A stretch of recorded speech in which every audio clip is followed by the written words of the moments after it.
Bonsoir à tous et bienvenue, je suis très heureux de vous retrouver. Voici l'essentiel de l'actualité de ce lundi.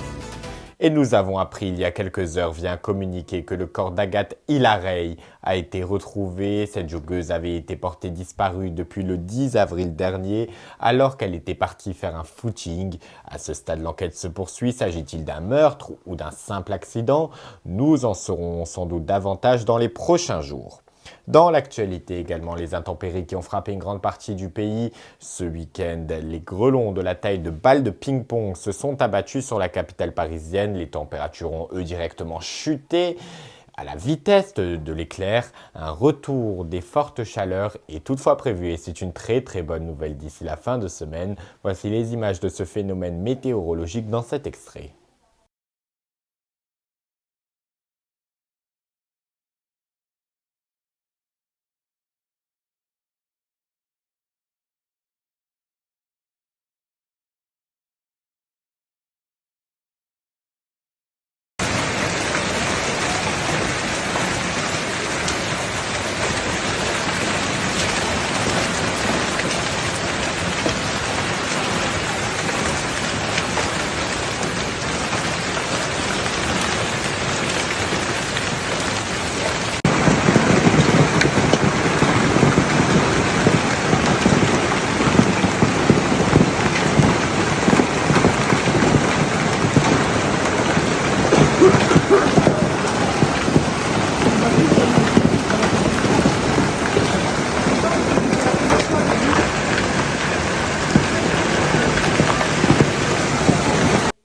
L'actualité à l'étranger nous emmène en Roumanie où l'extrême droite et son candidat Giorgio Simion sont arrivés en tête du premier tour avec 40% des voix. Il devance son adversaire, le maire centriste de Bucarest, Nikos Orban, qui a recueilli 21% des suffrages. Lesquels des deux accéderont à la tête de l'État? Réponse ce dimanche.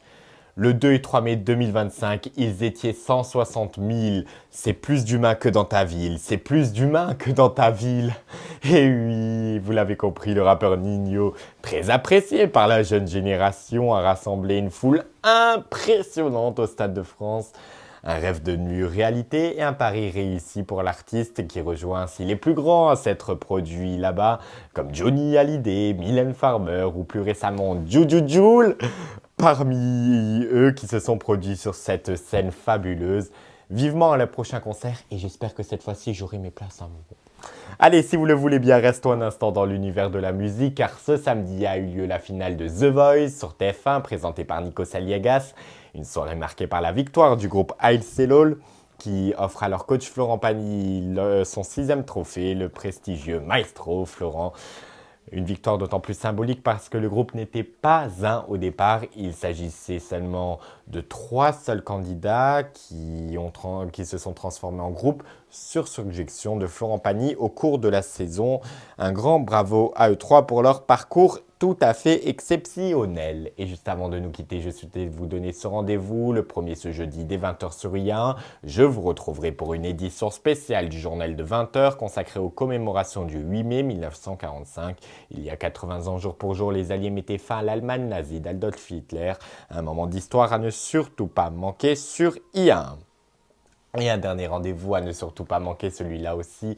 Désormais, tous les vendredis et samedis de 18h à 20h, je vous retrouverai en direct sur notre compte TikTok. Il y a un tiré-du-bas info. Au programme, le meilleur de la musique entre rap, chata bébé et variétés françaises. De quoi faire la fête ensemble et en exclusivité sur IA. Soyez au rendez-vous. En tout cas, nous, on y sera bien entendu. Et c'est ainsi que se termine ce journal. J'étais vraiment très heureux de vous retrouver. Je vous souhaite une excellente soirée. Prenez soin de vous, prenez soin de vos proches. C'est très important, vous le savez. Et je vous dis à demain soir sur IA.